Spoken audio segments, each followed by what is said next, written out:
kasih orang beras. Saya tak perlu beras, kau kasih beras. Dua saja. Kalau kau perlu beras, akan dikirim beras. Kalau kau tak perlu beras, kau mengasih beras. Kau mana? Aku ngasih tidak, perlu pun tidak. Jadi kau robot. Saudara yang dimuliakan Allah Subhanahu wa taala.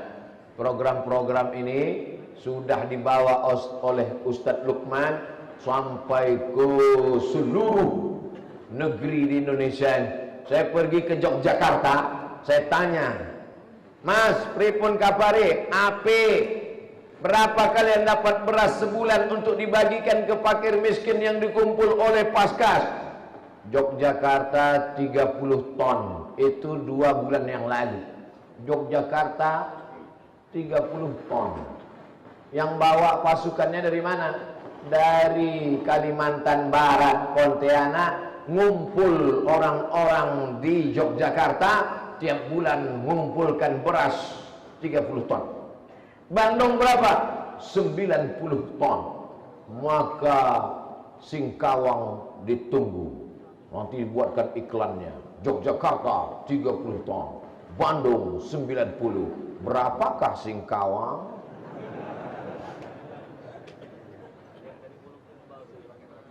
Hah? Dari Bulukumba pakai motor datang kemari. Berangkatnya jam berapa? 9 hari. Belum ada apa-apa perjuanganmu Abdul Somad untuk sampai ke Singkawang. Saya kemarin bangun subuh ke Masjid Ittihadul Ummah sholat subuh. Habis sholat subuh, maaf jamaah tak bisa tanya jawab lama-lama. Cuma 3 yang bisa saya jawab pertanyaan. Langsung ke airport. Dari airport langsung ke Jakarta. Dari Jakarta langsung ke Pontianak. Dari Pontianak langsung ke Singkawang. Dari Singkawang langsung ke Sambas. Dari Sambas balik lagi ke Singkawang. Baru jumpa sekarang. Menurut saya lah yang paling letih. Ternyata tak ada letihmu Abdul Somad. Mereka 9 hari baru sampai. Bayangkan. Allahu Akbar. Nih kalau anak muda. Pasti anak muda. Orang tua 9 hari tumbang. Saudara yang dimuliakan Allah, yang tua-tua mudah-mudahan sehat walafiat. Pak Ustadz, kami mau ikut juga bagi beras. Ini nih terlalu berat bagimu, Dilan. Serahkan aja pada anak-anak muda, Pak. Saya mau ngasih beras juga, Pak. Bapak tak usah ngasih beras, kirim aja ke nomor rekening. Saya nggak mau kirim nomor. Kenapa, Pak? Saya sering salah pencet, Pak Ustadz. Bagus. Mau ngasih 100.000 terpencet 100 juta. Bagus apa bagus? Tengok Pak, setuju semua. Saudara yang dimuliakan Allah Subhanahu wa taala, ketika sanggup kau kenyangkan perut fakir miskin, mengalir air di tenggorokannya, lapang lambungnya, saat itulah kau sedang meringankan bebanmu di padang mahsyar. Man farraja an muslimin kurbatan min kurabid dunya, farrajallahu anhu kurbatan min kurabi yaumil qiyamah. Siapa yang melepaskan kesulitan orang Islam di dunia, Allah lepaskan dia dari satu kesulitan huru-hara hari kiamat. Dari mulai azab kubur, pertanyaan mungkar nakir, dibangkitkan di padang mahsyar, meniti titian siratal mustaqim, dihisab hitung amal, kesulitan huru-hara, tegak berlama-lama, menunggu hisab, sampai datang syafaat Sayyidina wa Maulana Muhammad sallallahu alaihi wasallam. Kesulitan-kesulitan, kesusahan-kesusahan, kepayahan-kepayahan yang ada pada hari kiamat akan lepas kalau kau tolong saudaramu di atas muka bumi Allah. Hanya 25 kilo. Satu orang itu bisa lepas laparnya hanya dengan 7 kilo. 7 kilo, Pak. Itu sudah makan sekuat-kuatnya itu. 7 kilo. Bapak pernah hitung berapa sekilo sebulan? Saya sampai sekarang belum pernah saya hitung. Tapi paling-paling kuat orang 7 kilo. Kalau ada yang makannya sebulan sampai 10 kilo, tolong periksa, mungkin ususnya bocor. Saudara yang dimuliakan Allah Subhanahu wa taala. Maka kalau program ini berjalan, tidak akan ada anak pesantren yang kelaparan. Siap? Ya. Tidak akan ada anak yatim yang tidak makan. Siap? Ya. Siapa orang pendusta agama? Apakah orang mendusta agama itu si Macron? Bukan. Apakah pendusta agama itu Salman Rushdie, penulis ayat-ayat setan? Bukan. Siapa pendusta agama? Ara'aital ladzi yukadzibu bid-din fadzalikal ladzi yad'u yatim, membiarkan anak yatim dalam keadaan lapar. La yabitu syab'an. Ciri orang beriman. Siapa orang beriman? La yabitu syab'an. Tak sanggup dia tidur dalam perut kenyang. Wajaruhu ila jambihi ja'i'un. Tetangga di sebelah rumahnya mengerang kelaparan. Itulah yang dicari Umar bin Khattab. Malam-malam Umar bin Khattab berjalan keliling Umar bin Khattab ingin mendengar rintihan anak yatim. Mana yang lapar, mana yang menangis. Sampai akhirnya dia berhenti di sebuah rumah. Dia dengar tangisan tak berhenti-berhenti. Dia dengar seorang ibu memasak. Ditengok Umar bin Khattab, ternyata yang dimasak itu hanya batu yang dilaga-laga di dalam tempat memasak. Di dalam panci hanya ada batu yang keras. Umar bin Khattab bertanya, "Wahai ibu, apa yang kau masak ini? Ini bukan makanan, ini batu, wahai tuan. Kenapa kau masak batu?" Karena anakku menangis kelaparan. Kalau aku diam, dia akan menangis sampai subuh. Tapi kalau aku pura-pura memasak, dia sangka aku sedang memasak. Dia punya ada harapan. Dia berharap masakan ini akan matang. Maka dia pun tertidur. Begitulah yang kulakukan. Kenapa bisa begini? Karena pemimpin kami Umar bin Khattab tidak memberikan makanan. Tidak kenal ini rakyatnya dengan Umar bin Khattab. Begitu rakyat zaman dulu tak kenal pemimpin, maka pemimpin mudah berkeliling menyamar jadi orang biasa. Zaman sekarang semua kenal. Kenapa? Karena sebelum pilkada balihonya besar-besar. Setelah itu baru tak jumpa-jumpa lagi. Lalu tak usah dibilang betul, semua orang tahu. Lalu kemudian apa yang terjadi? Umar bin Khattab pulang ke Baitul Mal. Kalau tempat menyembah Allah Baitullah, masjid, Umar bin Khattab pulang ke Baitul Mal, harta. Di sana ada gandum. Umar bin Khattab memikul gandum di atas pundaknya.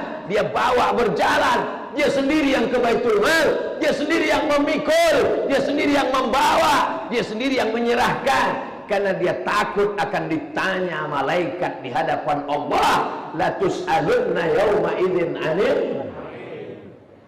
Semua kamu akan ditanya.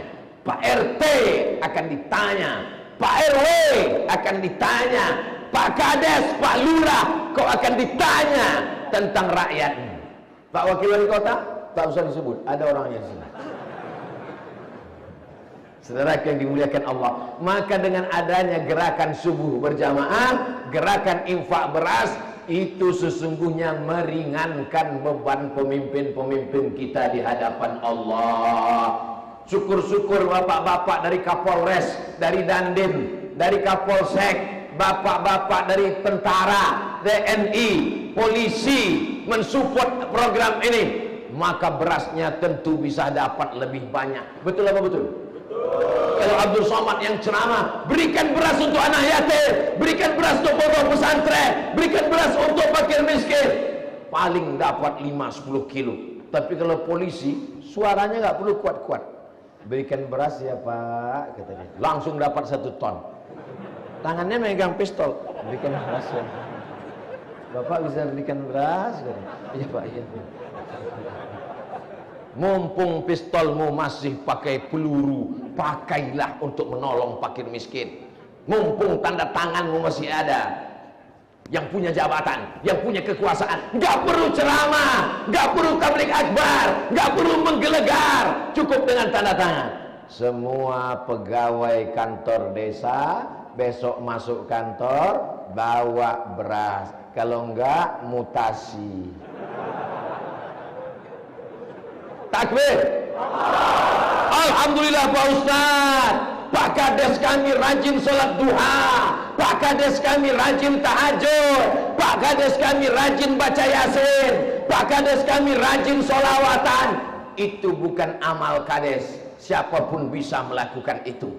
Sholat duha, sholat witir, baca yasin, itu bukan amal kades. Siapapun, emak-emak, anak-anak, anak SD, anak TK pun bisa melakukan itu. Amal pejabat yang punya jabatan adalah pakai jabatanmu untuk menolong fakir miskin, pakai jabatanmu untuk mengumpulkan beras, pakai jabatan kekuasaanmu untuk menyelamatkan dari pendusta-pendusta agama, orang yang menyia-nyiakan anak yatim. Setuju?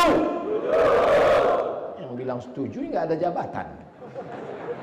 Yang bilang setuju tadi adalah orang-orang yang insya Allah punya jabatan. Paling tidak di rumah dia ada jabatan. Kepala rumah tangga, pulang dari sini kau katakan kepada istriku, oh my darling, buah hati belayan jiwa, siang dan malam terbayang-bayang, makan tak kenyang, tidur tak lelap. Apa bang? Masukkan beras kita, berikan ke anak-anak muda. Nanti mereka akan datang kemari untuk mengambil beras itu, dibagikan ke fakir miskin. Ada orang yang sangat kelaparan, menggigil kelaparan, tak tahu kemana mau mengadu. Tapi ada orang yang sangat kekenyangan, menggigil juga saking kenyangnya. Di mana mereka bisa bertemu? Yang satu tak pernah ke masjid, tak pernah ke panti jompo, tak pernah ke panti asuhan, tak pernah ke panti yatim. Maka datanglah anak-anak muda yang mempertemukan keluh kesah, kesulitan, kesakitan, kelaparan mereka. Pasukan amal soleh yang belum menggabungkan diri, anak-anak muda ini gabungkan diri, daftarkan ke masjid. Yang sudah menggabungkan diri, maka dibuat tablik akbar ini supaya dia istiqomah. Ini anak muda ini kalau tidak dibawa mengumpulkan beras, itu motornya itu dibawanya mengumpulkan anak gadis. Namanya playboy cap tupai. Malam ini anak gadis ini sampai akhirnya beberapa malam berhenti. Gimana kawan kau kemarin? Udah berhenti. Dia udah ikut bergabung dengan Paskas. Bukan Pak Ustaz. Terus kenapa hilang? Kena Covid. Insya Allah anak muda sehat-sehat semua. Target kau anak muda berpikir, bulan ini aku bisa mengumpulkan berapa rumah.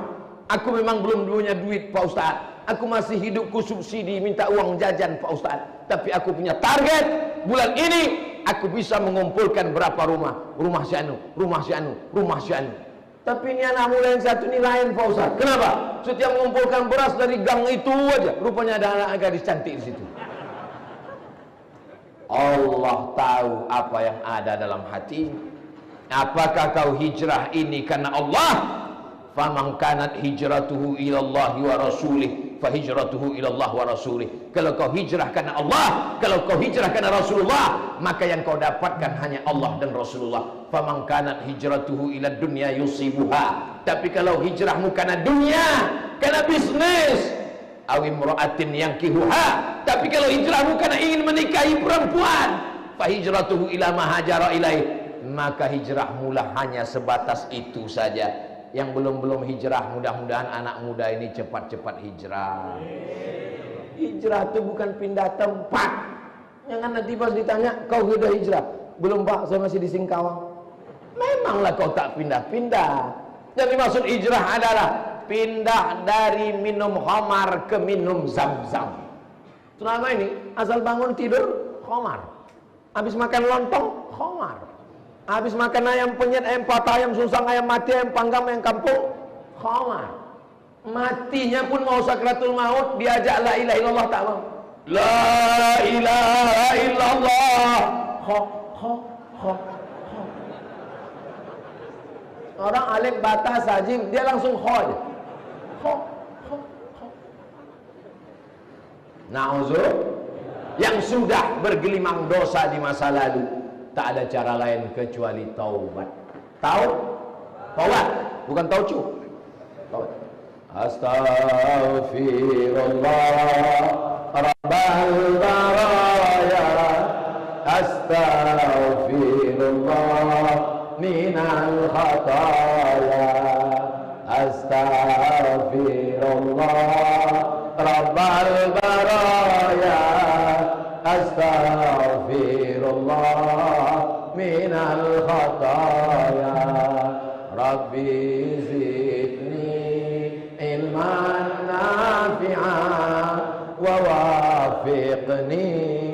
amalan salihah. Rabbi zidni ilman nafi'ah wa wafiqni amalan salihah. Astaghfirullah, aku minta ampun kepadamu ya Allah.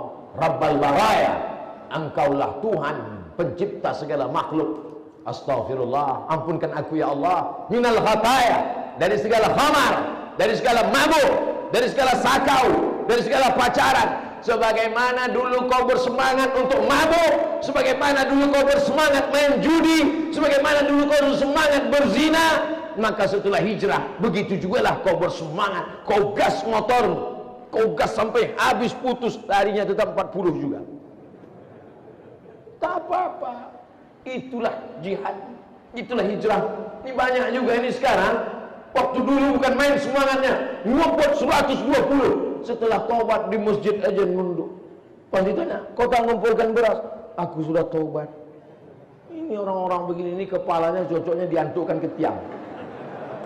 Dulu bukan main kau semangat. Al khiyarukum fil jahiliyah, khiyarukum fil Islam. Ketika dulu di zaman jahiliyah sebelum hijrah kau semangat, maka setelah hijrah juga semangat. Dulu mabuknya semangat, zinanya semangat, homonya semangat, bencongnya semangat. Sekarang setelah taubat, letoy, lesu macam mau mati. Bukan itu taubat itu. Taubat itu tetap semangat, tapi arah semangatnya berbeda. Kalau dulu semangat berzina, kalau dulu semangat mabuk, kalau dulu semangat judi, kalau dulu semangat apa lagi? Maka setelah taubat bersemangat mengumpulkan beras, bersemangat memikul beras, bersemangat mengumpulkan duit. Alhamdulillah Pak Ustaz, sudah saya kumpulkan 3 ton, sudah saya kumpulkan duit 25 juta. Duit siapa? Duit orang semua Pak Ustaz. Duit kau kemana? Sudah habis, kalah judi kemarin Pak Ustaz. Karena kalah itulah aku taubat Pak Ustaz. Ini kalau ada modal lagi saya mulai lagi Pak Ustaz. La illallah. Mudah-mudahan taubat kita diterima Allah. Selamat datang Ustadz Profesor Dr. Abdul Somad LCMA PhD di kota Singkawang. Mantap. Itu bukan baleho pilkada, bukan? Oh, mantap.